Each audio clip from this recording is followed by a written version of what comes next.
দর্শক, ইস্পাহানি মির্জাপুর চা মুক্তবাক অনুষ্ঠানে আপনাদের সবাইকে স্বাগত জানাচ্ছি। ঈদ মোবারক। আজকের এই বিশেষ অনুষ্ঠানটি আমরা সাজিয়েছি আপনাদের পরিচিত দুজন মানুষকে নিয়ে। তাদের সংগ্রাম জুলাইয়ের রাজপথে আপনারা দেখেছেন, কিন্তু তার একটা বেশ লম্বা ভিত্তিভূমি রয়েছে এবং তাদের লড়াই এখনও চলছে। তাদের দুজনের সাথে কথা বলবো, তাদের সংগ্রামের কথা জানবো, তারা কেমন ভাবছেন দেশকে নিয়ে এবং সবার জন্য একটা বাংলাদেশ গড়ে তোলার জন্য তারা কি ভাবছেন সে নিয়ে কথা বলতে চাই। আমাদের সাথে আছেন অধ্যাপক ডক্টর সামিনা লুৎফা, তিনি শিক্ষকতা করছেন ঢাকা বিশ্ববিদ্যালয়ে এবং আছেন প্রাপ্তি তাপসী অ্যাক্টিভিস্ট। আপনাদের দুজনকেই স্বাগত আমাদের এই অনুষ্ঠানে।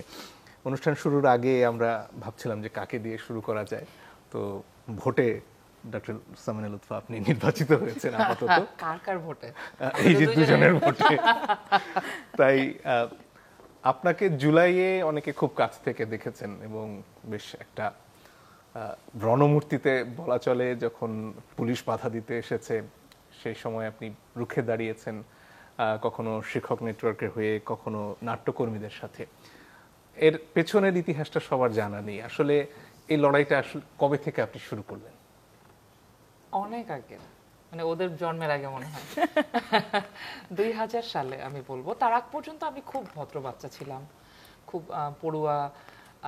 বিশ্ববিদ্যালয়ে, কলেজ এই সময়ে পড়াশোনা ছাড়া আর কিছুই করতাম না। এমনকি আমার যতটুকু মনে পড়ে, আমার অনার্স লাইফে আমি কোনোদিন মধুর ক্যান্টিনের ভেতরে ঢুকিও নি, ভয়ে, যে ওইটা একটা বেশ ভয়ের জায়গা, পলিটিক্যাল লোকজন থাকে। মাস্টার্সে যখন উঠলাম সেটা 2000 সালেই, মানে 99-তে আসলে। তো 2000 সালে বর্ষবরণ পহেলা, মানে 31st নাইটে আমাদের ক্যাম্পাসের ভেতরে একটি যৌন নিপীড়নের ঘটনা ঘটে, যেটা পরের দিনের পত্রিকাগুলোতে ফলাও করে ছাপা হয়। যৌন নিপীড়নের শিকার, তার ছবি, তার নাম, তার পরিচয় সব কিছু সহ পত্রিকায় ছাপা হয়। তো তারপরে আমরা বিশ্ববিদ্যালয়ের শিক্ষার্থীরা একটা আন্দোলন গড়ে তুলি, একদম যারা সে সময় খুবই পড়ুয়া এবং সাধারণ শিক্ষার্থী বলে পরিচিত ছিল, রাজনীতির সাথে কোনো যোগাযোগ নাই এরকম শিক্ষার্থী, তাদেরকে নিয়ে, যদিও পরবর্তীতে আমাদের সাথে অন্যান্য ছাত্র সংগঠনের মানুষজন যুক্ত হয়েছিলেন। প্রায় 3-3.5 মাস আমরা আন্দোলনটা করেছিলাম। খুব একটা সফল হই নাই, কিন্তু সফল হই নাই এই অর্থে বলবো যে যাদের শাস্তি দাবি করেছিলাম তারা সকলেই আমাদের বিশ্ববিদ্যালয়ের ছাত্র ছিলেন, যারা এই ভয়ঙ্কর নিপীড়নের ঘটনাটি ঘটিয়েছিলেন। তাদের কোনো শাস্তি হয়নি, কিছুই হয়নি। কিন্তু আমরা উৎসবে নারীর অভিগম্যতা নিশ্চিত করা নিয়ে অনেকগুলো প্রোগ্রাম করেছিলাম, রাস্তায় ছিলাম। আমার ধারণা ওই সময় থেকে যাদের সাথে আমার পরিচয়, কারণ তার কিছুদিন আগেই 98 সালে যৌন নিপীড়ন প্রতিরোধ মঞ্চ, তারও আগে জাহাঙ্গীরনগরের আন্দোলন। কিন্তু জাহাঙ্গীরনগরের আন্দোলনের সময় আমি তখনও বিশ্ববিদ্যালয়ে না, কিন্তু আমার মনে হয় 98-এ বিশ্ববিদ্যালয়ের প্রাঙ্গণে ছিলাম। এইসব বিষয়ের সাথে পরিচয় ছিল কারণ সমাজবিজ্ঞান পড়তাম তাই। কিন্তু এই অ্যাক্টিভিজমের দুনিয়ায় ওই আমার, মানে বলতে পারেন যে সরাসরি যুক্ত হওয়াটা ওই সময়। একই সময় আবার তেল গ্যাস কমিটির ভলান্টিয়ার হিসেবেও মানে যুক্ততা তৈরি হওয়া। পরবর্তীতে আমি আসলে 2013 সালে যে ডিফিল ডিগ্রিটি আমি করেছি অক্সফোর্ড থেকে, সেই ডিফিল ডিগ্রিটা আসলে অ্যাক্টিভিজম নেই, মানে মানুষ কিভাবে মোবিলাইজেশন করে। সুতরাং এই দুষ্টামি করতে করতে একসময় আমি ওটাকেই আমার মাথার মুকুট করে নিয়েছি। তো এগুলো তার মানে আমার জীবনে এটা প্রায় 25 বছরের জার্নি। এর মধ্যে অনেক ধরনের মানুষের সাথে দেখা হয়েছে, কথা হয়েছে, এবং আমরা যারা সোশ্যাল মুভমেন্ট নিয়ে কাজ করি আমাদের একটা তত্ত্বই আছে যে আসলে নেটওয়ার্ক কিভাবে গুরুত্বপূর্ণ ভূমিকা রাখে। আমি কাকে চিনি, কি আমাকে চেনে, সে যখন আন্দোলনে যায় তখন আমরাও তার সাথে মিলে আন্দোলনে চলে যাই, মানে লাইকলিহুড বেড়ে যায় আর কি, নিজেদের পরিচিত লোকজন আন্দোলনে থাকলে। তো এসব জিনিস হয়তো বা আমার কিছুটা লিভড এক্সপিরিয়েন্সের মধ্যে দিয়েও আমি আসলে আমার তত্ত্ব এবং মানে জীবনের অভিজ্ঞতা অনেক বছর হলো এক জায়গায় চলে এসেছে। যদিও সেটা খুব রিসেন্ট, আমি বলবো 10-11তে এসে আমি ডিসাইড করি যে এগুলো নিয়ে আমি কাজ করব। তার আগ পর্যন্ত একটু মানে অন্য জিনিসপত্র নিয়ে কাজ করতাম, সোশ্যোলজির অন্য দিকগুলো দেখতাম। তো এই তো, মানে আমি জানি না আসলে এটা যথেষ্ট হলো কিনা বলা। দুটো জায়গায় আপনাকে দেখা যায়, একটা হচ্ছে নাট্য আন্দোলনের সাথে। আমার মনে পড়ে জুলাইয়ের মধ্যে যখন সব শুনশান হয়ে গেছে, তখন সংসদ ভবনের সামনে বটতলা একটা ছোট্ট পথনাটকের আয়োজন করলো এবং এই পুরো ঘটনার পেছনের মূল কলকাঠি আপনি এনেছেন বলে সবাই বলছিল যে এটা সামিনা লুৎফা নিত্রার প্রোগ্রাম। এই কারণে আমরা অনেকে সেখানে গিয়েছিলাম, যেহেতু আপনি আছেন সবার একটা আশা ছিল এটাকে ঘিরে। এর পাশাপাশি আবার বিশ্ববিদ্যালয় শিক্ষক নেটওয়ার্কের সব তাদের সরব উপস্থিতি পুরো জুলাইয়ের আন্দোলন জুড়ে, এবং সেখানেও আপনি আছেন। এই দুটো জায়গায় কিভাবে জড়িয়ে পড়া এবং সেটা আসলে কি একটা একটাকে সাহায্য করেছে, নাকি আসলে কখনো কখনো অসুবিধা হয় দুটো জায়গায় একসাথে লড়াই চালিয়ে যেতে? আসলে দুটো পরিচয় আমার একই সাথে গড়ে উঠেছে, তো বলতে পারেন যে 96 থেকে আমি থিয়েটার করি, আর 99-2000 থেকে এই আন্দোলন সংগ্রামের সাথে যুক্ত হয়েছি। তো দুটোই মোটামুটি একসাথেই চলে, কিন্তু জুলাইয়ে আসলে আমি দুটো গ্রুপের সাথে ছিলাম না, 4 থেকে 5টা গ্রুপের সাথে ছিলাম। একটা তো আপনারা যেটা সংসদ ভবনের কথা বলছেন, ওটা বিক্ষুব্ধ থিয়েটার কর্মী, ওটা একটা গ্রুপ। আবার 33টি সংগঠন, সাংস্কৃতিক সংগঠন একসাথে একটা গ্রুপ ছিল, যেখানে আপনার সাথে আমার দেখা হলো। আবার পরে আমরা যে কারফিউ ভাঙলাম প্রেস ক্লাবে, ওটা হচ্ছে 33 সংগঠনের গ্রুপ। আবার বিশ্ববিদ্যালয়ের শিক্ষক নেটওয়ার্ক ছিল, তারপরে ক্ষুব্ধ নারী সমাজ বলেও একটি গ্রুপ ছিল, আবার ওই যে সন্তানের পাশে অভিভাবক একটা গ্রুপ ছিল। সেটাতে অবশ্যই আমি খুব বেশি ওভার্টলি যুক্ত ছিলাম না, রাখাল ভাই আমাকে কিছুটা খবরাখবর দিতেন, এই আর কি। আর তাছাড়া আর কি যেন একটা ছিল, আরো জানি বিক্ষুব্ধ নাগরিক সমাজ, যে রিজওয়ানা আপারা যেটাতে ছিলেন। তো এগুলো অনেকগুলো ছোট ছোট গ্রুপ, হোয়াটসঅ্যাপ গ্রুপে তখন যুক্ত থাকা হয়েছে। তার হয়তো কারণ এটা হতে পারে যে আমি গত 10-12 বছর ধরে তো নেটওয়ার্কের কাজ, এবং তার আগেরও যে অনেক লম্বা সময়ের পরিক্রমা, তো এর মধ্যে দিয়েই হয়তো বা এই বন্ধুদের সাথে যোগাযোগ হয়েছে, কিংবা তারা আমাকে যুক্ত করেছেন এসব আন্দোলন সংগ্রামের মধ্যে। থিয়েটার আমি আমার জীবন থেকে খুব একটা আলাদা করতে পারি না, কারণ আমি শিক্ষকতা করি, থিয়েটার করি, আবার আন্দোলন সংগ্রামও করি। একটা একটার সাথে জুড়ে যায় আসলে। এবং খুব মানে আমার আন্দোলনে, যেমন ধরেন যে নাটকটার কথা বলছেন, ওটা তারুয়ার করা। আবার ইয়েতে আমরা যেটা দ্রোহযাত্রার দিন যেটা করেছে, সেটা বটতলার। এবং এই নাটকগুলোর মধ্যে দিয়ে তো আসলে আমরা যেটা বলতে চাই সেটা বলা যায়, মানে যখন আমরা প্রতিবাদী জায়গায় থাকি। আবার প্রতিবাদের ক্ষেত্রে যে কোনো আর্ট ফর্ম আসলে যথেষ্ট গুরুত্বপূর্ণ ভূমিকা রাখে, এটা মানুষকে এক জায়গায় করার জন্য। এই বিষয়ে প্রচুর তাত্ত্বিক কথাবার্তা পাওয়া যাবে, আমার নিজেরও 2-4টা লেখা আছে বোধহয়। সো আপাতত আমার কাছে কখনো মনে হয় না যে তিনটা খুব সাংঘর্ষিক। সো আই গেস ওটা আমার জীবনযাপন করি বলেই আর মনে হয় না। আচ্ছা, প্রাপ্তির সাথে পরিচয় হলো জুলাইয়ের মধ্যে খুব একটা অদ্ভুত সময়ে। কিছু ফুটেজ আমার হাতে আসলো বা আমার ক্যামেরায় আমি ধারণ করতে পারলাম গুলি করার ছবি, এবং এখন জানতে পারছি ফারহান ফায়াজ ওই দলের হাতেই গুলিতে নিহত হয়েছিলেন, শহীদ হয়েছিলেন। তো ইন্টারনেট বন্ধ, পাঠানোর কোনো সুযোগ হচ্ছে না। তো ধারণা করলাম যে শহীদুল আলম ভাইয়ের কাছে গেলে এটার একটা ব্যবস্থা হয়ে যাবে।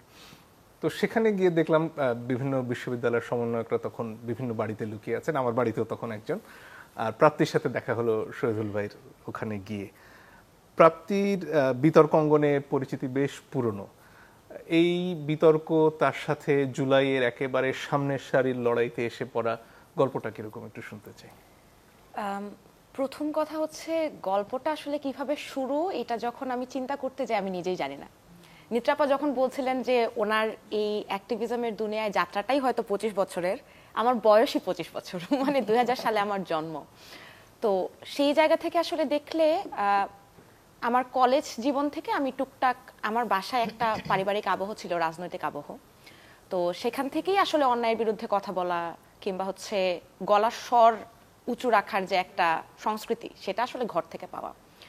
কিন্তু এরপরে আমি বলবো যে একদম মাঠে, রাস্তায়, রাজপথে নেমে যেটা প্রথম, সেটা হচ্ছে আমার 2018 সালের কোটা সংস্কার আন্দোলন।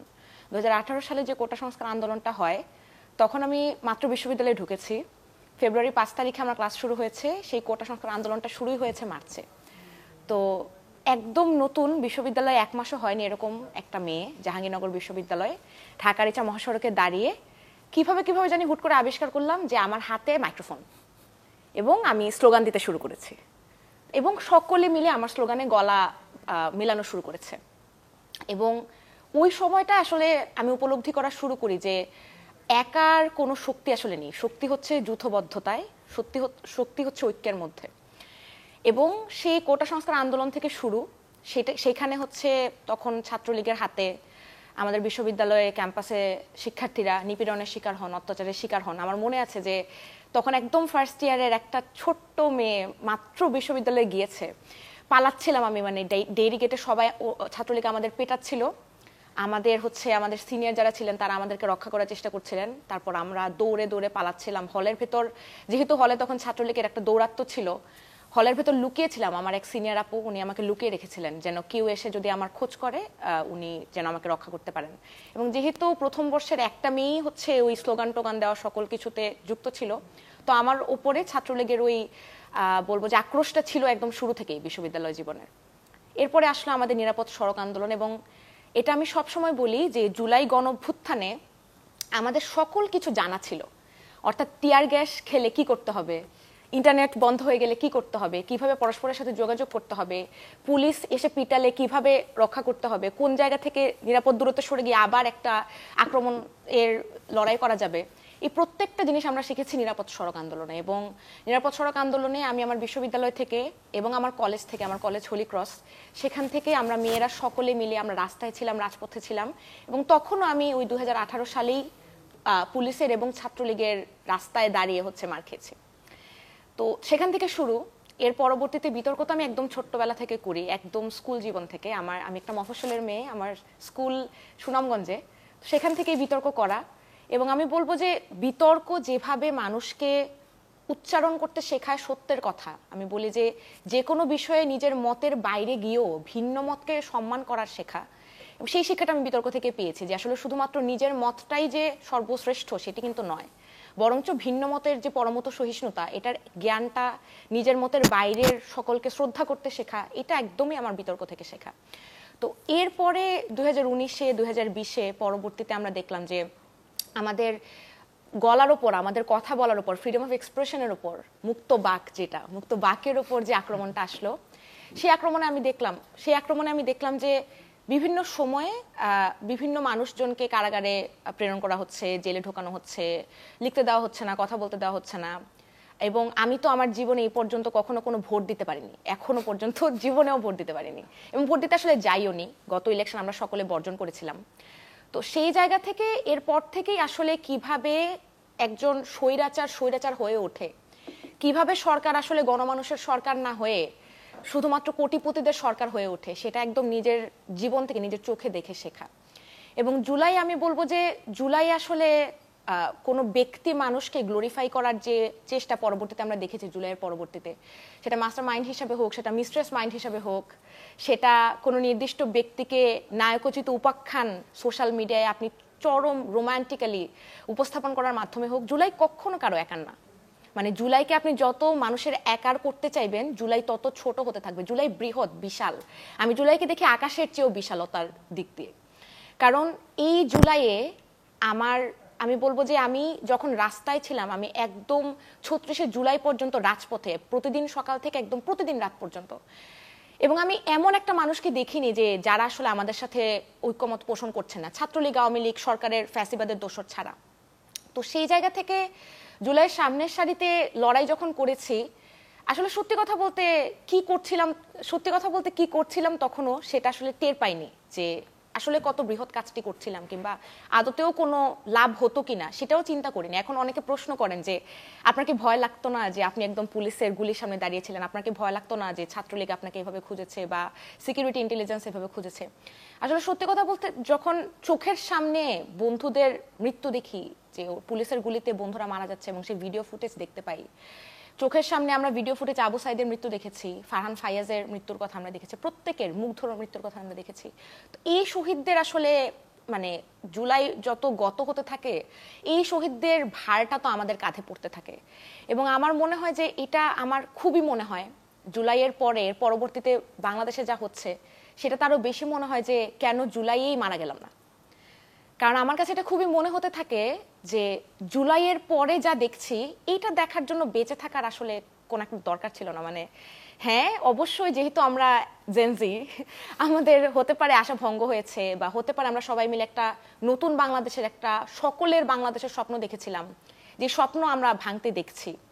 কিন্তু সত্যি কথা বলতে জুলাইয়ের কথা যখন এখনো চিন্তা করি, প্রত্যেকে আমি দেখছি যে নিজের নিজের জায়গা থেকে জুলাইকে নিজের মতো ব্যবহার করার যে প্রচেষ্টা, সেটা দেখি এবং নিজের কাছে খুব ছোট লাগে আসলে। কারণ এত বিশাল একটা গণঅভ্যুত্থান যেখানে প্রত্যেক মানুষ যার কাছে যা কিছু আছে তাই দিয়েই আসলে লড়াই করেছে, সেখানে সেই অভ্যুত্থানটাকে এত ছোট করে ফেলার মতো আসলে কিছু নাই।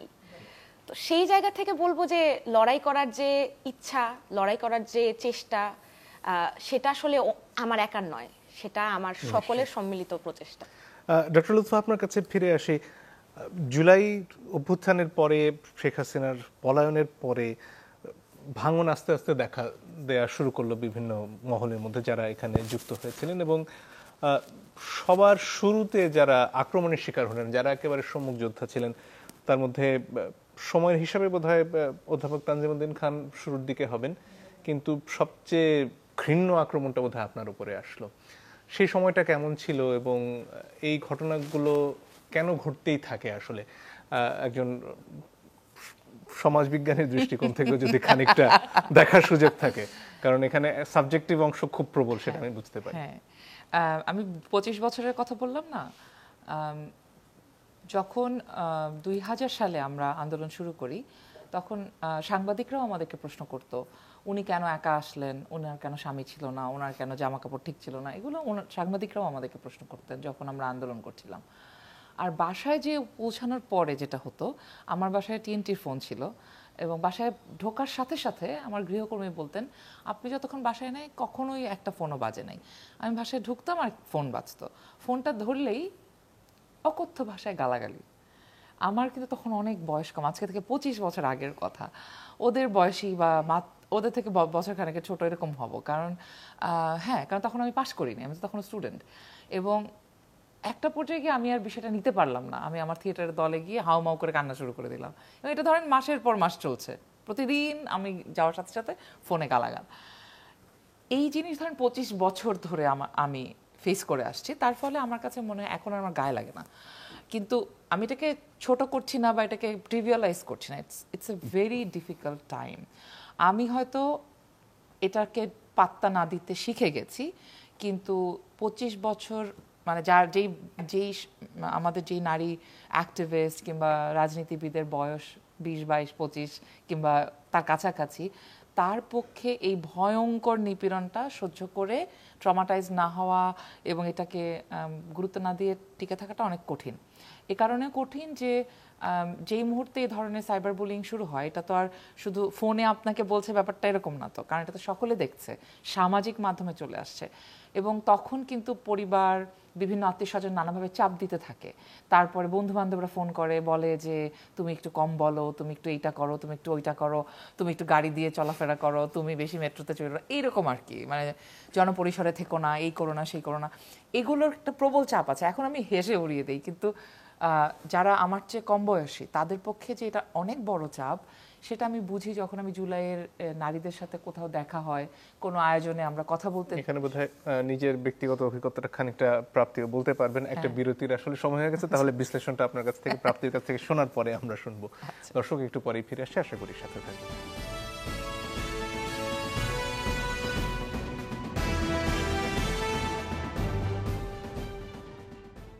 দর্শক, আপনারা দেখছেন ইস্পাহানি মির্জাপুর চা মুক্তবাক।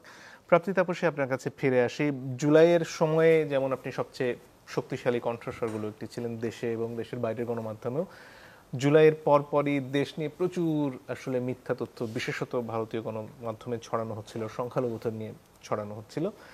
সেখানে আপনি দেশে যেমন কথা বলেছেন, দেশের বাইরেও বিভিন্ন মাধ্যমে, ভারতীয় গণমাধ্যমে আপনি কথা বলেছেন। আপনি নিজে সনাতন ধর্মাবলম্বী পরিবার থেকে এসেছেন, ফলে আপনার জন্য নিশ্চয়ই দুধারী একটা তলোয়ারের সামনে পড়তে হয়েছিল। একদিকে দেশের ভেতর থেকে আপনি নানানভাবে আক্রমণের শিকার হয়েছেন, অন্যদিকে যারা আপনার ধর্ম নিয়ে প্রশ্ন করেছেন, এমনকি ফিলিস্তিনের মানুষের পাশে দাঁড়াবার জন্য আপনাকে সামাজিক যোগাযোগ মাধ্যমে খুব বিশ্রী ভাষায় গালাগাল করা হয়েছে। আপনি কিভাবে দেখেন এই ঘটনাগুলো? আসলে লড়াইটা কিভাবে করা যায় এগুলোর বিরুদ্ধে? প্রথম কথা হচ্ছে যে আসলে জুলাই থেকেই যখন কথা বলা শুরু করি স্বৈরাচারী সরকারের বিরুদ্ধে এবং সত্যের জন্য, তখন থেকেই ছাত্রলীগ, যুবলীগ অর্থাৎ স্বৈরাচারের যারা দোষর ছিল তাদের বিভিন্ন, আমি বলবো গালাগালি, হুমকি, সেগুলো আসলে দেওয়া শুরু হয় এবং আমাকে, আমার পরিবারকে, আমার বন্ধু বান্ধবদের, আমার শিক্ষকদের সকলকে। এবং সেটা যেরকম নিত্রাপা বলছিলেন সেটা একদম 2018 2017 তখন থেকেই আমি দেখি যে ইনবক্সে স্প্যামে বিশেষ করে নারী হওয়ার তো একটা অপরাধ আমাদের আছেই, তো নারীদের যত সহজে বিভিন্ন ধরনের চরিত্র হনন করা যায় সেটা তো আসলে আমাদের সমাজে পুরুষদের ক্ষেত্রে আমরা দেখতে পাই না। তো সেই জায়গা থেকে জুলাইয়ের পরে যখন ভারতীয় স্টেট স্পন্সার্ড বিভিন্ন গণমাধ্যমে আমরা দেখলাম যে বাংলাদেশের সংখ্যালঘু জনগোষ্ঠীকে নিয়ে, ধর্মীয় সংখ্যালঘু জনগোষ্ঠীকে নিয়ে ভয়াবহ ডিসইনফরমেশন এবং এমন আকারে ডিসইনফরমেশন একটা প্যারানয়ার মতো ছড়িয়ে যেতে থাকলো, যেহেতু আমি নিজে সনাতন ধর্মাবলম্বী পরিবার থেকে এসেছি এবং আমি ধর্মে বিশ্বাসও করি, আমি একজন ধর্মবিশ্বাসী মানুষ। আমি দেখতে থাকলাম যে আমার চারপাশের মানুষজনের মধ্যে একটা ভয়াবহ প্যারানয়া, এবং যখন সেগুলোর বিরুদ্ধে কথা বলতে গেলাম, সত্যের পক্ষে কথা বলতে গেলাম, দেখলাম যে একই সাথে স্বৈরাচারের দোসর, একই সাথে যারা ধর্মীয় মৌলবাদী, একই সাথে যারা উগ্রবাদী, সকলে মিলে গালাগালি করছে। এবং এখন মাঝে মাঝে আমি কনফিউজড হয়ে যাই যে গালাগালিটা আসলে কোন পক্ষ থেকে আসছে, কারণ একদম সকলে মিলে আমরা সকলের লক্ষ্যবস্তু এবং পক্ষ থেকে আসছে একদম। এবং যে জিনিসটি আপনি বললেন যে এটাকে আসলে কিভাবে দেখি, দেখেন আমার কাছে মনে হয় যে এই যে হুমকি, এটার বিভিন্ন ধরনের ইন্টারেস্টিং ওয়ে আছে। যেমন আমার বাসায় উড়ো চিঠি পাঠানো হলো এক সময়, আমার নাম লিখে আমার ছবি টবি দিয়ে উড়ো চিঠি পাঠানো হলো। সামাজিক যোগাযোগ মাধ্যমে আমার ছবি ব্যবহার করে, আমার সাথে আমার বিভিন্ন বন্ধুদের ছবি ব্যবহার করে তাদের বাসায় গালাগালি, তাদের ছবি দিয়ে সোশ্যাল মিডিয়া সলাপ করে ফেলা হলো। এগুলো কিন্তু অনেক আগের, একদম জুলাইয়ে আমরা দেখেছি, জুলাইয়ের পরবর্তীতে অগাস্টে দেখেছি, সেপ্টেম্বরে দেখেছি, এবং হতেই থাকলো প্রতিদিন। এখন আমার প্রতিদিন সকালে ঘুম ভেঙে আমি দেখি যে অন্তত ইনস্টাগ্রামে, আমি তো আর কোনো সোশ্যাল মিডিয়া নাই, ফেসবুক এবং ইনস্টাগ্রাম, আমি দেখি যে এই দুইটা সোশ্যাল মিডিয়ায় কম হলেও 15 থেকে 20 জন গালাগালি করছে খুবই বাজে ভাষায়। এবং মাঝে মাঝে হয় কি যে নিজের জন্য আসলে ভয় আমার লাগে না, কারণ জুলাইতেই আমার মনে হয় যে জুলাইয়ে যে জীবন কাটিয়েছি, যে দিন দেখেছি, এখন আমি আমার বোনাস লাইফ লিড করছি, এটা একদম ফর শিওর, এটা আমি বিশ্বাস করি যে এটা আমার দ্বিতীয় জীবন। তো নিজের জন্য আমি একদমই ভয় পাই না। কিন্তু যেটা নিত্রাপা বলছিলেন যে সামাজিক চাপের বিষয়টা, আমার স্কুলের শিক্ষকদের মেসেজ পাঠানো হয়েছে, আমার বাবা মা, আমার মামা মামি, আত্মীয়, দূর দূরান্তের আত্মীয় স্বজন যেখান থেকে যাকে খুঁজে পাওয়া যায় তাদেরকে হুমকি করা হয়েছে, তাদেরকে আমার ব্যাপারে বিভিন্ন খারাপ কথা, নিন্দা, মিথ্যা তথ্য ছড়ানো হয়েছে। এবং যেহেতু আমি হিন্দু হয়েও যেহেতু ফিলিস্তিনের পক্ষে কথা বলি, হিন্দু হয়েও যেহেতু ভারতের মিস ইনফরমেশনের বিপক্ষে কথা বলি, সুতরাং আমি ভালো হিন্দু নই। এইটা একটা ভয়াবহভাবে এটা মানুষের মনের মধ্যে ঢুকিয়ে দেওয়ার চেষ্টা করা হচ্ছে। এখন প্রশ্নটা হচ্ছে, প্রাপ্তিতাপসী যদি ভালো হিন্দু না হয় তাহলে কার লাভ? লাভটা আসলে সকলের। কেননা এই যে ধর্মীয় মৌলবাদ, উগ্রবাদ বলেন কিংবা হচ্ছে ফ্যাসিবাদের দোসর বলেন, তারা এটাই সবসময় দেখাতে চায় যে আওয়ামী লীগ সরকার বাংলাদেশের হিন্দুদের জন্য খুবই চমৎকার একটি সরকার। কিন্তু আদতে কি তাই? আমরা তো দেখেছি আওয়ামী লীগ সরকারের আমলেও আমাদের যখন দুর্গাপূজা চলে তখন আমাদের হচ্ছে মণ্ডপে মণ্ডপে হামলা করা হয়েছে, হিন্দুদেরকে ব্যবহার করা হয়েছে তুরুপের তাস হিসাবে, এবং এখনো হিন্দুদেরকে ঠিক একইভাবে ব্যবহার করা হচ্ছে। এবং যে প্রশ্নটি শেষে আপনি করলেন যে এখান থেকে উতরানোর উপায় কি হতে পারে, সেটা আমি বলবো যে এক কথা হচ্ছে যে আজীবন, আমি বিশ্বাস করি যে আজীবন এই লড়াইটা লড়ে যেতে হবে, আজীবন এই গালিগুলো, আজীবন এই নিন্দাগুলো, এই চরিত্র হননগুলো সয়ে যেতে হবে। এবং সেটিকে আমি আসলে এক সময় ছোটবেলায়, আরো যখন ছোট ছিলাম তখন এরকম হতো যে সকালে উঠে যদি দেখতাম গালাগালি, হুমকি, বিভিন্নভাবে হুমকি, ধর্ষণের হুমকি, খুন করে ফেলার হুমকি, তখন খুবই মন খারাপ হতো, সারাটা দিন অনেক মন খারাপ যেত, অনেক কষ্ট পেতাম। কিন্তু এখন আসলে এত জুলাই আমাকে এত শক্তিশালী করেছে এবং এত গা শোয়া হয়ে গিয়েছে, এখন আমার মনে হয় স্বৈরাচারী সরকারের বুলেট থেকে যেহেতু বেঁচে ফিরেছি, এই ফাঁকা বুলি আসলে কিছুই না। এবং সত্যি কথা হচ্ছে যে নারীদের ব্যাপারে, নারী প্রশ্নে আমরা দেখি যে জুলাইয়ের পরবর্তীতে আপনি যদি দেখেন, এখানে সামিনা লুৎফা আছেন, গীতিয়ানা নাসরিনের কথা যদি আমরা বলি, যে নারীদেরকে ধরে ধরে কিভাবে চরিত্র হনন করা হয়েছে, এবং সেই চরিত্র হননের ব্যাপারে আমরা কখন কথা বলি, এটা খুবই দুঃখজনক। কিন্তু আমার মনে হয় আজকে আমার এটা বলা প্রয়োজন, কেননা আমরা দেখি যে যখন আমার গ্রুপের, আমার দলের নারীটির উপর আক্রমণটি আসে তখন আমি কথা বলি। এখন যখন আমরা দেখছি যে তাসনিম জারা আপু আমার খুবই পছন্দের একজন মানুষ, তাসনিম জারা, তাজনুভা জাবিন, ওনাদেরকে যখন আমরা দেখছি, সামান্থা শারমিন, ওনাদের প্রত্যেকের যে যার মধ্য দিয়ে যেতে হচ্ছে সেটার আমি বিরোধিতা করি, কেননা আমি আরো দীর্ঘ সময় ধরে এটির মধ্য দিয়ে গিয়ে আসছি। নিত্রাপা আমার জন্মের আগ থেকেও সেই সময়ের ভেতর দিয়ে গিয়ে আসছেন, কিন্তু তখন আমরা দেখিনি কাউকে কথা বলতে। যখন সামিনা লুৎফা, যখন আদ্রিতা রায়কে এই ধরনের সোশ্যাল মিডিয়ায় বুলিং করা হয়, চরিত্র হনন করা হয়, তখন কিন্তু আমরা কেউ কথা বলি না। তখন আমরা কেউ তাদের পাশে দাঁড়াই না। এবং এই কারণে আস্তে আস্তে এই অস্ত্রটি আসতে শুরু করে আমার ঘরের নারীর উপর, আস্তে আস্তে এই অস্ত্রটি আসতে শুরু করে আমার দলের নারীর উপর। সুতরাং নারী প্রশ্নে আসলে যে সোশ্যাল মিডিয়ায় আমাদের, আপনি নারী রাজনীতিবিদ বলেন, শিক্ষক বলেন, আপনি অ্যাক্টিভিস্ট বলেন, আপনি আন্দোলনকর্মী বলেন, থিয়েটার কর্মী বলেন, আর্টিস্ট বলেন, সকলের, যে নারীকে আপনি পাবলিক স্পেসে দেখবেন, যে নারী নিজের গলার স্বরে কথা বলছে, প্রত্যেককে এটি ফেস করতে হচ্ছে। এবং আমরা যদি এখন এটির বিরুদ্ধে কথা না বলি, সকলে মিলে, আজকে যে দলেরই নারীদের সাথে এই ধরনের আক্রমণ করা হচ্ছে না কেন, আমাদের প্রত্যেককে কথা বলতে হবে, দলমত নির্বিশেষে। ধন্যবাদ। ডক্টর লুৎফা, আপনার কাছে ফিরে আসি। মোটা দাগে পৃথিবীর যে ব্যবস্থা সেটা পুরুষতান্ত্রিক, এটা নিয়ে বোধহয় খুব বেশি মানুষ প্রশ্ন করবেন না। একজন নারী যখন নিজের পায়ে উঠে দাঁড়ান, নিজের অধিকারের কথা বলেন, তখন কি পুরুষরা খুব একটা জায়গায় নিরাপত্তাহীনতায় ভোগেন, সেখান থেকেই আচরণগুলো আসে? এবং সেক্ষেত্রে যে চেষ্টাগুলো আপনারা করছেন, ধরুন মৈত্রী যাত্রার মতন ঘটনা, সেটা কি আসলে একটা প্রতিক্রিয়া, নাকি এই কাজগুলো নিজে থেকেই করাটা অনেক বেশি জরুরি, প্রতিক্রিয়া না হয়ে? নিজে থেকে হওয়াটা তো অবশ্যই জরুরি, এবং নিজে থেকে হয়ও, আসলে নিজে থেকে হয়ও। কিন্তু যেটা ঘটে যে বাংলাদেশের নারী আন্দোলনের ইতিহাসে একটা বড় জায়গা রয়েছে যেখানে আসলে নারী আন্দোলনের এক ধরনের এনজিওয়াইজেশন হয়েছে। আবার আওয়ামী লীগ আমলে একটা প্রবল আওয়ামী ন্যারেটিভ তৈরি হয়েছে যে যারা নারীদেরকে নিয়ে কাজ করে বা যারা নারীবাদী, তারা হয় আওয়ামী লীগের লোক অথবা তারা এনজিওর লোক। এই দুয়ের মাঝামাঝি নারীদেরকে বা নারী আন্দোলন কর্মীদেরকে দেখেনি। এমন বলবো না যে তারা ছিলেন না, তারা সবসময় ছিলেন, আমরা সবসময় ছিলাম, কিন্তু আমাদেরকে দেখা যায়নি, কারণ আমরা হয়তো ওই সময় সেলিব্রেটেড ছিলাম না, ওই সময় আমাদেরকে কেউ চিনতো না। এখন that's not our problem, for example. এখন এই মানে আপনি যে প্রশ্নটা করেছেন যে এই কাজগুলো মানে রেসপন্স হিসেবে না হয়ে এমনি হওয়া উচিত কিনা, অবশ্যই উচিত। কিন্তু এক্ষেত্রে আরও একটা জিনিস আমাদের মনে রাখা প্রয়োজন, জুলাই অনেক কিছুকে সামনে এনেছে, তো তার ফলে আকাঙ্ক্ষাটাকেও অনেক বেশি বাড়িয়ে দিয়েছে এবং অনেক বেশি সামনেও এনেছে। এবং জুলাইয়ের আকাঙ্ক্ষা বেড়ে যাওয়ার পেছনেও কিন্তু আমি ওদেরকেই দেখি যে যেই শিক্ষার্থীরা রাস্তায় নেমেছে, জীবন দিয়েছে, আমাদের পরিষ্কার মনে হয়েছে যে তারা আসলে সবার জন্য একটা দেশের কথা ভাবছে। আমি যখন 4-5 তারিখের দিকে দেখছি রামপুরার রাস্তায় একটা ড্রোন ভিডিও আছে, ড্রোনে করা ভিডিও, রামপুরার রাস্তা জুড়ে ওরা লিখছে, বিভিন্ন ধরনের মানুষ। এবং আমার কাছে মনে হয়েছে যে পুরো সোশ্যাল মিডিয়া জুড়ে, তখন তো সোশ্যাল মিডিয়াই ছিল, বেশি একটা কোথাও তো বাইরে ছিলাম না আমরা, সোশ্যাল মিডিয়া জুড়ে একটা একটা মানে আকাঙ্ক্ষাটা খুব স্ফুরিত ছিল যে এটা সবার বাংলাদেশ হবে। এবং যখন এই সবার বাংলাদেশটা হয়নি, বা আমরা যখন দেখছি মাজার ভাঙা হচ্ছে, আমরা দেখছি আদিবাসীদের উপর আক্রমণ করা হচ্ছে, নারীদের উপর ভয়ঙ্কর আক্রমণ করা হচ্ছে, এবং এই আক্রমণটা চলছে, এবং এটাতে কোনো ধরনের রুল অফ ল যেটাকে বলে, আইনের শাসন, যে আমরা একটা সরকার আছে, সরকার একটা ব্যবস্থা নিচ্ছে, তার ফলে যারা দুষ্কৃতিকারী, যারা মানুষের অধিকার হরণ করছেন, তাদের একটা শাস্তি হচ্ছে, বিচারের মধ্যে কোনো একটা প্রক্রিয়ার মধ্যে দিয়ে আসছে। বা আমরা যখন দেখলাম যে জুলাইয়ের বিচারের ক্ষেত্রেও একটা ভয়ঙ্কর স্থবিরতা, জুলাইয়ের আহতদেরকে নিয়ে কি হচ্ছে না হচ্ছে আমরা বুঝতেই পারছি না, এবং গতকালও 4 জন বিষ খেয়ে মানে আত্মহত্যা করার চেষ্টা করছেন। এই সব তো ভয়ঙ্কর চাপ হিসেবে আমাদের উপর এসে উপস্থিত হচ্ছে। কিন্তু চাপগুলো আসবার আগে আসলে আমরা কেন গেলাম না, এটা একটা প্রশ্ন হতে পারে। কিন্তু ধরেন আমরা তো আসলে রাজনীতিবিদ না, আমরা যদি আমি এইটা বলি যে জুলাইয়ে যখন আমরা রাস্তায় নেমেছি, সময়ের প্রয়োজনে আমরা রাস্তায় নেমেছি, তখন রাস্তায় নামা ছাড়া আর কোনো পথ ছিল না, আমাদের পিঠ দেয়ালে ঠেকে গিয়েছিল। কিন্তু অনেকে আমাকে জিজ্ঞেস করে নারীরা কোথায় গেলেন, নারীরা যেখানে ছিলেন সেখানেই আছেন। হ্যাঁ, ওনারা মূলত, কারণ আমরা জানি এই যে আপনি বলেছেন পুরুষতান্ত্রিকতা, পিতৃতান্ত্রিক সমাজে নারীদের তো অনেকগুলো বার্ডেন আছে।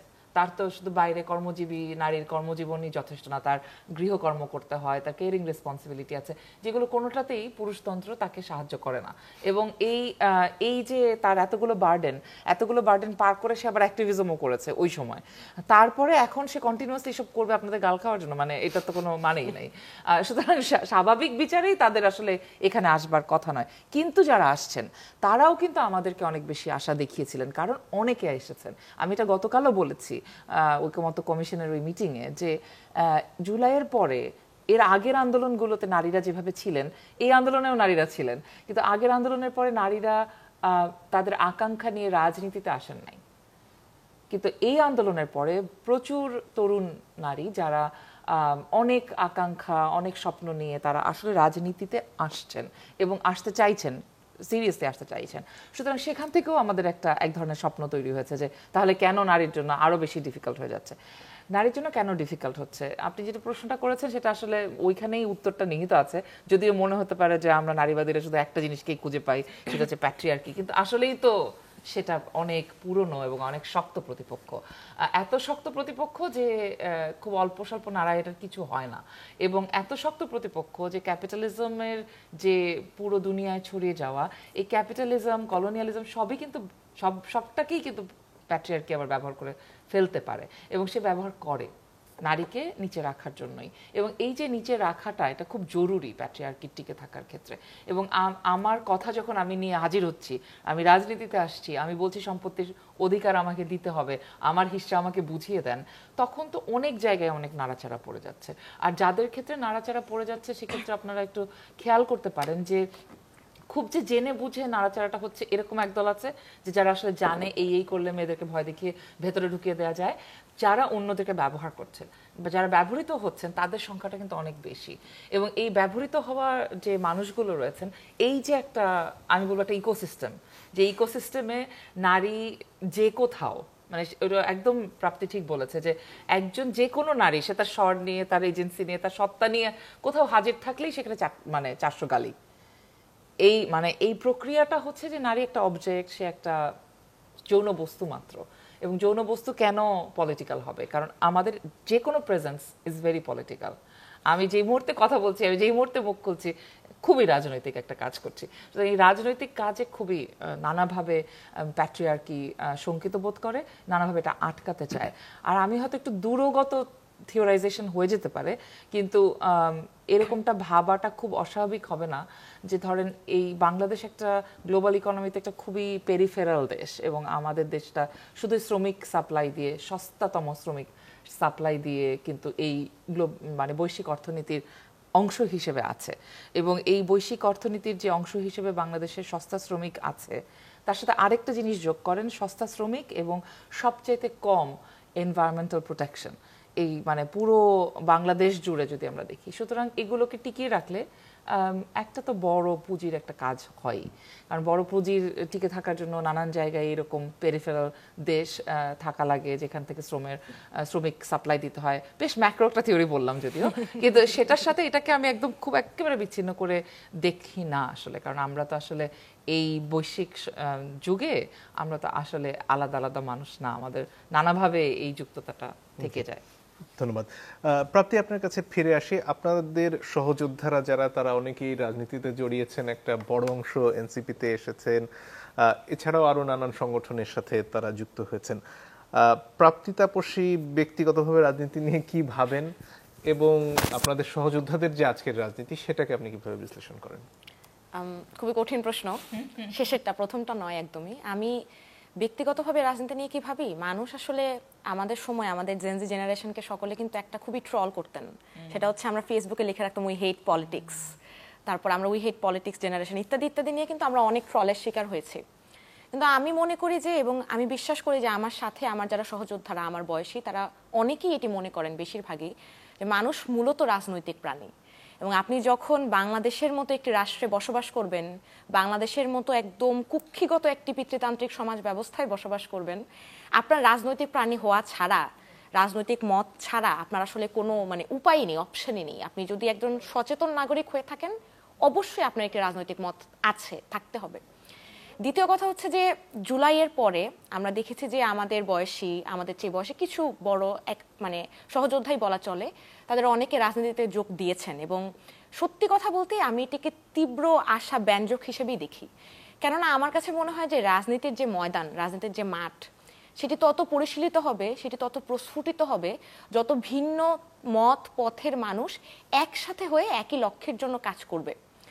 তো সেই জায়গা থেকে আমরা দেখছি যে এনসিপিতে অনেক অনেক তরুণ রাজনীতিবিদ যোগ দিয়েছেন। তারা অনেকে নিজেদের কর্মক্ষেত্র ছেড়ে এসেও হচ্ছে গণমানুষের সাথে মাঠে দাঁড়িয়ে কথা বলছেন, কাজ করছেন। সেটি খুবই আশাব্যঞ্জক এবং আমি সেটাকে খুবই ইতিবাচকভাবে দেখি। কিন্তু আসলে একটা কথা কি, যে সকলের বাংলাদেশ তো খুবই কঠিন একটি কথা। কেননা আপনি ধরেন, এই যে আমরা বলি যে মধ্যপন্থায় থাকা, বামেও না হেলা, ডানেও না ফেলা। তো এই মধ্যপন্থায় থাকা এতটাই কঠিন, যেটি আমাকে প্রতীয়মান করছেন আমার বন্ধুরা, আমার সহযোদ্ধারা। কেননা আমরা দেখতে পাচ্ছি যে মধ্যে তো কেউ নেই। মানে আমরা দেখতে পাচ্ছি যে যারা দূরতম ভাবেও বাম দিকে আছেন, আপনি সেন্টার লেফট বলেন, আপনি ফার লেফট বলেন, কাছাকাছি আপনি লিবারেলি বলেন, যে যারা মোটামুটিভাবে ওই রাইটে আছেন, আমরা দেখছি যে তাদেরকে জুলাইয়ের পরে কি ভয়াবহভাবে তাদের ওপর আক্রমণ এসেছে, এবং তখন কিন্তু কথা বলা হয়নি। আমরা মধ্যপন্থার মানুষজনের কাছ থেকে তখন কথা শুনিনি, এবং মধ্যপন্থী যে কয়েকজন মানুষ কথা বলেছেন তাদেরকেও কিন্তু আমরা আক্রমণের শিকার হতে দেখেছি। আমরা দেখেছি যে মাজার ভাঙার বিপক্ষে কথা বলায়, নারীদের পক্ষে কথা বলায়, কিংবা আদিবাসীদের পক্ষে কথা বলায় আমরা দেখেছি যে তাদেরকেও তাদের দলের মধ্যে বিভিন্ন ধরনের রাজনীতির শিকার হতে হচ্ছে। এখন বিষয়টা হচ্ছে, যেহেতু আমার অনেক বন্ধু এই রাজনৈতিক ময়দানে আছেন, তারা যুক্ত, আমি জানি যে তাদের জন্য লড়াইটা কষ্টের। কেননা তারা একসাথে লড়াই করছেন নিজের দলের ভেতরে, এবং তারা একই সাথে লড়াই করছেন দলের বাইরে বিভিন্ন ফোর্সের সাথে। কিন্তু তাদেরকে এটি বুঝতে হবে যে তারা আমাদেরকে যে আকাঙ্ক্ষা দেখিয়েছেন, যে স্বপ্ন দেখিয়েছেন, যে আশা দেখিয়েছেন, সেটি ভয়াবহ। বাংলাদেশের মানুষ তাদের বুক পেতে দিয়েছে, কেননা শিক্ষার্থীরা বলেছে যে আমাদের অধিকার আদায় করতে হবে। সেই কারণে বাংলাদেশের জনগণ আর কোনো দিকে তাকায়নি। শিক্ষার্থীদের ওপর একটি দায়, আমাদের বয়সে যারা আছেন, আমাদের সহযোদ্ধা আমরা যারা আছি, আমাদের উপর একটি দায় যে আমরা বাংলাদেশের মানুষের এই স্বপ্নকে বাস্তবায়ন করব। কিন্তু সত্যি কথা বলতে এই স্বপ্নকে বাস্তবায়নের ন্যূনতম রাস্তাও এখনো পর্যন্ত তৈরি হয়নি। এবং ন্যূনতম রাস্তা তৈরির যে প্রক্রিয়া, সেই প্রক্রিয়াটি কি আপনি সকলকে স্বীকার করবেন।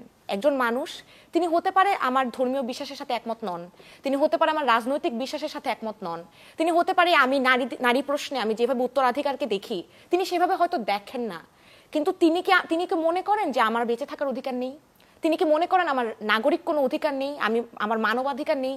এবং যখন আমার মানবাধিকার, নাগরিক অধিকার, বাংলাদেশের নাগরিক হিসাবে যে অধিকারগুলো পাওয়ার কথা, সেগুলো যখন ক্ষুণ্ণ হচ্ছে, তিনি সেগুলোর বিরুদ্ধে প্রতিবাদ করেন কিনা? করেন তো না। প্রতিবাদ তো তখনই করেন যখন তার নিজের দলের মানুষের উপর আঘাত আসে। তো এরকম যখন একটা পুরোপুরি পক্ষপাত দুষ্ট, পুরোপুরি একপাক্ষিক, পুরোপুরি এক কেন্দ্রিক আমরা রাজনীতি দেখি। আমাদের জুলাইয়ের স্বপ্ন ছিল, আমরা বন্ধুরা সকলে মিলে স্বপ্ন দেখেছিলাম যে আওয়ামী লীগ বিএনপি বাইনারি আমরা ভাঙবো, ভেঙে আমরা একটি সকলের জন্য ঐক্যমতের একটি বাংলাদেশ সৃষ্টি করবো, এবং সেটির কাছাকাছিতম অবস্থানে আমরা যেতে পারিনি। এর প্রধান কারণ আমরা মানুষকে একসেপ্ট করতে পারি না। এবং এটি আমি দেখেছি উভয় পক্ষের ক্ষেত্রে, যে একটা ভিন্ন মতাদর্শী মানুষকে গ্রহণ করার যে চেষ্টা, সেই ইতিবাচকতাই আমাদের মধ্যে নেই। এবং আমি দেখছি যে এনসিপির মধ্যেও সেই ইতিবাচকতা আসলে আমি দেখতে পাচ্ছি না। ইতিবাচকতাটা তখনই আসে, প্রোগ্রেসিভ এবং লিবারেল ওনারা তখনই আচরণ করেন যখন নিজের দলের মানুষের ওপর আঘাত আসে। এর চেয়ে দুঃখজনক আসলে আর কিছু হতে পারে না। তারপরেও যেহেতু আমি খুবই আশাবাদী একজন মানুষ, আমি আমার বন্ধুদের জন্য স্বপ্ন দেখি, আমি আমার বন্ধুদের জন্য আশা দেখি, কেননা আমি জানি তারা হয়তো স্বপ্নকে শুধু দূর থেকে দেখার নাকি কাছে গিয়ে দেখার সম্ভাবনা আছে। এইটাই শেষ লাইনে বলতাম যে আমি জানি যে তারা হয়তো অনেক সময় ঠিক রাস্তায় হাঁটবেন না, তাদের খুবই কট্টরভাবে হয়তো আমাদের সমালোচনা করার প্রয়োজন হতে পারে, কিন্তু তাদের ঠিক রাস্তায় হাঁটানোর জন্য আমরা রাজপথে সবসময় থাকবো। আমরা সবসময় রাজপথে থাকবো। সকলের এই যে কারা আসলে কিভাবে কাজ করছেন, রাষ্ট্র কিভাবে কাজ করছে, আপনি দেখেন যে ধর্ষণের বিচার বলেন, আমাদের জুলাইয়ের বিচার, এই যে এতগুলো মানুষ যে রক্ত দিল, প্রাণ দিল, তাদের বিচার পর্যন্ত আমরা এগোতে পারলাম না। এবং এটিকে আমরা এখন দেখছি পলিটিসাইজ করা হচ্ছে, রাজনীতিকরণ হচ্ছে। সেই জায়গা থেকে আসলে কাছ থেকে এভাবেই দেখব, রাজপথে ছিলাম, আছি, আজীবন থাকবো। কেউ যদি রাজপথে না থাকে তাকে রাজপথে নিয়ে আসবো, কিন্তু রাজপথ ছাড়ছি না। ডক্টর সামিনা লুৎফা, আপনার কাছে ফিরে আসি। জুলাই অভ্যুত্থানের 9 মাস পরে এসে এই প্রশ্নগুলো এখন বোধহয় খুব প্রকট হয়ে দেখা দিচ্ছে। আলতাফ পারভেজ তার লেখায় বলছিলেন যে ফল্ট লাইনগুলো বড় হচ্ছে কেন এই সময় এসে, এবং সেটা কমিয়ে আনার সুযোগ কতটুকু। এই যে একদিকে ডানপন্থা, একদিকে বামপন্থা, দুপাশেই উগ্র কিছু মতবাদ থেকে গেছে, এবং সবকিছু মিলিয়ে যখন একটা বড় বিপদ সামনে ছিল, সবাই কিন্তু সব ভুলে এক জায়গায় আমরা হতে পেরেছিলাম। বিপদ কেটে যেতেই সবাই যার যার ফুটো ঘরটা ছেয়ে নেওয়ার চেষ্টা যখন করছেন, সেখানে বাংলাদেশের সাধারণ মানুষ, বাংলাদেশের কৃষক, বাংলাদেশের শ্রমিক, যাদের কাছে গিয়ে তাদের কথা শোনার প্রয়াস খুব একটা হয়তো চোখে পড়ে না এখনো, তাদের কথাটা আসলে সামনে কিভাবে আসবে, এবং সবার জন্য যে দেশ গড়ার কথা আমরা বলছি, নারীদের নিয়ে, সমতলের মানুষ, পাহাড়ের মানুষ, সবাইকে নিয়ে, সেটা আসলে কত বছর ধরে এখন থেকে? আসলে দুইটা জিনিস, একটা হচ্ছে বড় কোনো সামাজিক আন্দোলন বা রাজনৈতিক আন্দোলন বা আপহিভালের পরে সাধারণত এই সমস্ত বিষয় ঘটেই থাকে, আরো খারাপ জিনিসও হয়। কিন্তু সেই অর্থে আমি বলবো যে ধরেন এখন একটু হাইন্ডসাইটে মানে একটু কয়েক মাস পরে সে দিকে মনে হচ্ছে যে বন্যা তখন ওইটা খুব মানে এই যে একটা ইউনিটিটা ধরে রাখতে কিছুদিন সাহায্য করেছিল, ডাকাত মানে এই যে একটা ফেজ এসেছে এখন আমার কাছে মনে, বা প্রবলভাবে ভারতীয় মিডিয়াতে মিস ইনফরমেশন, এগুলো কিন্তু অনেক দিন আমাদেরকে ঐক্য যে আসলে এমন একটা জিনিস যেটা আসলে সময়ে হয়, এটা একটা মোমেন্টামে তৈরি হয়, তারপরে মোমেন্টামটা চলে গেলে আমরা তো আসলে অ্যাচিভ করেছি কিছু একটা, আমরা যেটা চাচ্ছিলাম এক দফা দাবি, সে এক দফা দাবি অ্যাচিভড হয়েছে। এরপর স্টেকের লড়াই শুরু হয়েছে, কার কতটুকু স্টেক, এখান থেকে কে কতটুকু নিয়ে নিতে পারবেন। কারণ আমার কাছে মনে হয়েছে 6 তারিখ থেকেই তো আসলে নির্বাচনের একটা খেলার মধ্যে আমরা ঢুকে গেছি। এখন আমি নিশ্চিত যে বাংলাদেশের আগামী 10-15 বছরের রাজনীতিতে এটা খুবই গুরুত্বপূর্ণ একটা আলোচ্য সূচিতে থাকবে যে ছাত্রদের সরকারে যাওয়া উচিত ছিল কি ছিল না, এই নিয়ে অনেক নিশ্চয়ই তত্ত্বায়নও হবে। কিন্তু এসব আলাপে না গিয়েও আমরা যেটুকু বুঝি যে আমরা আসলে ওইখানে লুজ করেছি যখন আমরা দেখেছি যে আসলে খুব অল্প লোককে পুরো ক্রেডিট দিয়ে দেওয়ার চেষ্টা করা, সকলের ক্রেডিটটা আসলে সকলের না থাকা, কিংবা আপনি যেই উদাহরণগুলো দিচ্ছেন যে আমাদের উপর যেভাবে আক্রমণ হয়েছে তখন, এবং ও বলছে যে তখন কেউ পাশে দাঁড়ায়নি, তারা পাশে দাঁড়ায়নি যাদেরকে আমরা বুক আগলে রক্ষা করলাম। কিন্তু এটা কে ছিল, কেন ছিল, কে মঞ্জুরও দেখে নাই, সামিনাও দেখে নাই যে কাকে বাঁচাতে গেলাম ওইখানে, কাকে টেনে বের করে নিয়ে আসছি, কেউই আমরা দেখি নাই।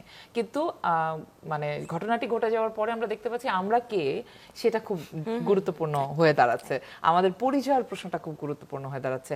আমরা আস্তিক না নাস্তিক, আমরা ধর্ম নিয়ে কি ভাবি, আমরা জেন্ডার নিয়ে কি ভাবি, ট্রান্স রাইটস নিয়ে, এগুলো সবই খুব সামনে চলে আসলো। এমনকি আপনি যদি আমাকে সমর্থন করতে গেলেন এই বলে যে ওনাকে কেন আপনারা আক্রমণ করছেন, তখন আপনিও আক্রমণের শিকার হলেন। এবং সেই যে মানে একটা আক্রমণে আমরা আবার ভালো হলো এটাই যে আমাদের মৈত্রী শক্ত হইল। এখন এই জায়গাতে আমার কাছে মনে হয় যে এই ধরনের মানে আকাঙ্ক্ষার পূরণ না হওয়ার, ব্যর্থতার যে এক ধরনের হতাশা, সেটা তো বড় আপহিভালের পরে হয়ই। কিন্তু আমাদের ক্ষেত্রে হতাশাটা হয়তো বা বেশি হওয়ার কারণ হচ্ছে এদের উপরেই আমাদের আশাটা সবচেয়ে বেশি ছিল এবং ওরাই সবচেয়ে বেশি হতাশ করছে। এবং আমি মনে হয় আজকেও দেখলাম যে এনসিপি, আমি আসলে এনসিপি নিয়ে এতদিন কখনো কোনো মানে কি বলবো পাবলিক পজিশন নেইনি, কারণ আমার কাছে মনে হচ্ছে ওদের সময়ই হয় নাই ওদেরকে নিয়ে কথা বলার এখনো। তো ওরা এখনো তো মাত্র দাঁড়াচ্ছে বা এখনো কোনো দল দাঁড়ায়নি ওইভাবে। কিন্তু আমার কাছে মনে হয়েছে শ্রমিক কৃষকের কথা আসলে ওরা ভাবছে না, ওদের ভাবনাটার মধ্যে নাই। যেমন এই সরকারের নাই, সেরকম ওদেরও নাই। এক্ষেত্রে একটা খুব জরুরি জিনিস যে সরকারের কোনো সফলতা কিন্তু সরকারের সফলতা, ইউনূস সাহেবের সফলতা, কিন্তু সরকারের যে কোনো ব্যর্থতার দায় কিন্তু এনসিপির ঘাড়ে যায়। এখন এই যে একটা টানাটানির মধ্যে ওরা পড়েছে, ওদের জন্য তো ইটস কোয়াইট টাফ এত পুরনো বন্দোবস্তের ভেতর থেকে। কিন্তু ওরা যে নতুন বন্দোবস্তের কথা বলছে, সেই নতুন বন্দোবস্তটা দৃশ্যমান নয় এবং ওদের নিজেদেরই কোনো আইডিয়া আছে এটা মনে হচ্ছে না। এই কারণে মানুষ বেশি হতাশ হচ্ছে।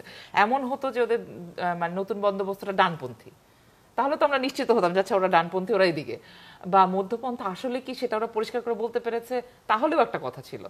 কিন্তু যেহেতু পরিষ্কার না, যেহেতু অস্পষ্ট, তার ফলে সব ধরনের মানুষ ওদের প্রতি একটু একটু আশা রাখছে। আর নানান কর্মকাণ্ডের মধ্যে দিয়ে সেই অস্পষ্টতাটা যখন মানে এমন একটা কিছু হাজির করছে আমাদের সামনে, তখন এতে আরো বেশি প্রতারিত বোধ করছে মানুষ। এবং আমার কাছে মনে হয়েছে ধরেন খুব ছোট ছোট জিনিস, জুলাইয়ের আন্দোলনের লোকজনদের সাথে আমি, বিশেষ করে মেয়েদের সাথে আমি গত 1 মাস ধরে বসছি এবং আমি দেখছি যে খুব ছোট ছোট বিষয়, যে আমাদেরকে তো কেউ এসে জিজ্ঞেস করে নাই। সিম্পলি ঢাকা শহরের ভেতরে যে মানে নারী পুরুষ যে ছাত্রছাত্রীরা আন্দোলন করেছে, তাদের সাথে গিয়ে কথা বলার সময় হয়নি। তাহলে আমরা আসলে কিভাবে চিন্তা করব যে বাদ বাকি বাংলাদেশ জুড়ে যে যারা এই আন্দোলনে ছিলেন, যারা অভ্যুত্থানে প্রাণ দিয়েছেন, তাদেরকে কবে শেষ করবেন ওনারা? নানান রকম এইসব মানে ফ্রাস্ট্রেশনের জায়গা তৈরি হয়েছে। আর কেউ কেউ অনেক বেশি পেয়ে যাওয়াতে বা পারসিভ করছে মানুষ, যে মানুষ ভাবছে যে ওরা অনেক কিছু পেয়ে গেছে, ওরা অনেক বড় কিছু হয়ে গেছে, সেই জায়গা থেকেও এক ধরনের হতাশা তৈরি হয়েছে। এই হতাশা আমার কাছে খুব বেশি মানে মনে হয় না যেটা কাটানো অসম্ভব। আর এখানেও আমার কাছে ওই জায়গাটাই বারবার মনে হয় যে একটা কথা প্রাপ্তি মনে হয় বলেছে যে শুয়ে যাব, সবার কিছু নাই, মানে এটা হচ্ছে এই যে রাস্তায় আছি আমরা এবং ওই রাস্তাতেই থাকতে হবে এবং যার হাত পাবো তার হাতেই ধরতে হবে এবং কন্টিনিউয়াসলি ভিজিবল থাকতে হবে, কথা বলে যেতে হবে। ভিজিবল থাকাই আমাদের সার্ভাইভালের একমাত্র শর্ত, মৈত্রীতে থাকা। প্রাপ্তি, আসার জায়গাগুলো কি? আসার জায়গা হচ্ছে যে জুলাই আমি দেখেছি যখন আমরা রাস্তায় নেমেছিলাম, আমার একটা ঘটনা খুব মনে পড়ে যে আমার বিশ্ববিদ্যালয় ক্যাম্পাসে ওই দিন সম্ভবত 17 জুলাই বা 18 জুলাই হবে এবং আমাদের সবার হাতে লাঠি নিয়ে আমরা হচ্ছে রাস্তায় দাঁড়িয়ে আছি এবং পুলিশ অ্যাটাক করবে করবে একটা ভাব, আমরা হচ্ছে আগাচ্ছি পিছাচ্ছি এরকম করছি। তো প্রচুর মানুষ, প্রচুর শিক্ষার্থীর বাইরেও বিভিন্ন ধরনের আমাদের বিশ্ববিদ্যালয় ক্যাম্পাসের অংশীজনরা ছিলেন। তো তখন আমার এক বন্ধু আমার কানে কানে এসে বলল যে এই তুই কি বুঝতে পারছিস সেখানে কি হচ্ছে? মানে ও কিন্তু জুলাইয়ের অংশীদার, মানে ও কিন্তু জুলাইয়ের যোদ্ধা। আমি বললাম কি হচ্ছে? বলে এখানে যারা আছে যাদেরকে দেখছিস হাতে লাঠি সবাই শিবির। আমি বললাম হ্যাঁ তো এক্স্যাক্টলি। এবং ওই যে হ্যাঁ তোটা আমি আসলে ওটা যে ওই যে হ্যাঁ তোটা আমি বলেছি ওটা কিন্তু আমি চিন্তা করে বলিনি যে মানে অনেক তত্ত্ব কিংবা হচ্ছে যূথবদ্ধতা, ঐক্য, এত কিছু, এত গাল ভারী কথা চিন্তা করে আমি বলিনি। আমার কাছে মনে হয়েছে যিনি লাঠি হাতে আমার পাশে দাঁড়িয়েছেন তিনি যেরকম যে অধিকার আদায়ের প্রশ্নে এসেছেন আমি ঠিক একই অধিকার আদায়ের প্রশ্নে এসেছি। এবং আমরা একটা চমৎকার ভিডিও আছে ফেসবুকে আপনি পাবেন যে জাহাঙ্গীরনগর বিশ্ববিদ্যালয়ের প্রীতিলতা হল থেকে একটা মেয়েদের মিছিল বের হচ্ছে, সেটা হচ্ছে আমরা বঙ্গমাতা হল থেকে বের করেছিলাম, তারপর প্রীতিলতা দিয়ে আমরা গিয়েছিলাম। সেই মিছিলটার অগ্রধারে আমি ছিলাম, সেই মিছিলটা আমাদের আয়োজন করা এবং মিছিলের সামনের সারিতে একজন টি শার্ট পরা মেয়ে এবং একজন বোরকা নেকা হাত মোজা পরা মেয়ে, দুজন পাশাপাশি এবং একসাথে বের হচ্ছে। আমি যখন বলছি আমার গুজবাম্প হচ্ছে, কারণ ওই সময়টা আমি পার করে এসেছি। এবং এই পুরো সময়টা আমরা দেখেছি যে আমরা প্রত্যেকে, কেউ চিন্তা করেনি যে কার পোশাক কি, কেউ আমরা চিন্তা করেনি যে কে ওড়না ছাড়া এসেছে, কে কি ধর্মে বিশ্বাস করে, কে আদিবাসী বলে, কে হচ্ছে বলে ক্ষুদ্র নৃগোষ্ঠী, কিচ্ছু কিন্তু আমরা চিন্তা করিনি। কিন্তু আমরা সবাই রাজপথে একসাথে ছিলাম এবং এই একসাথে থাকার কারণ একটাই ছিল যে গত 16 বছর ধরে যে নিপীড়ন, যে অন্যায়, যে কলুষতা আমরা দেখেছি সেইটা আসলে আমাদেরকে ঘরে বসে থাকতে দেয়নি। কিন্তু আমরা একই সাথে দেখি যে জুলাইয়ের পরে এখন প্রশ্ন আসে আমি কি পোশাক পরে আছি, এখন প্রশ্ন আসে আমার ধর্ম কি, এখন প্রশ্ন আসে যে আমি কোন রাজনৈতিক দলের সমর্থন করি, এখন প্রশ্ন আসে আদিবাসীদের নিয়ে, এখন প্রশ্ন আসে লিঙ্গ বৈচিত্র্যের মানুষজনদের নিয়ে, নারীদের সম্পত্তিতে অধিকার নিয়ে। কিন্তু আসার জায়গাটা এটাই, কারণ আমি জানি বাংলাদেশের মানুষ, আপনি শিক্ষার্থী বলেন, আপনি দিনমজুর বলেন, আপনি শ্রমজীবী মানুষ বলেন, প্রত্যেকে তারা একসাথে হলে যে ভয়াবহ পাহাড় টলাতে পারে সেটা আমার নিজের চোখে দেখা। এবং আমি বিশ্বাস করি এই ঐক্য বলতে আমার এখন আসলে একটু কেমন জানি লাগে, কারণ ঐক্য ঐক্য বলে এত মুখে ফেনা তুলে ফেলা হয়, কিন্তু ঐক্য আসলে এই ফেসবুকে স্ট্যাটাস লিখে কিংবা মুখের কথায় ঐক্য আসবে না। ঐক্য আসতে হলে আপনার ওই জুলাইয়ে যে মনস্তত্ত্ব সেটাতে ফিরে যেতে হবে, এটাই আশা। অনেক অনেক ধন্যবাদ আপনাদের দুজনকে। আজকের মতো সময় ফুরিয়ে গেছে। দর্শক আপনাদেরকে ধন্যবাদ যারা আমাদের সাথে ছিলেন এতক্ষণ। বিদায় নিচ্ছি।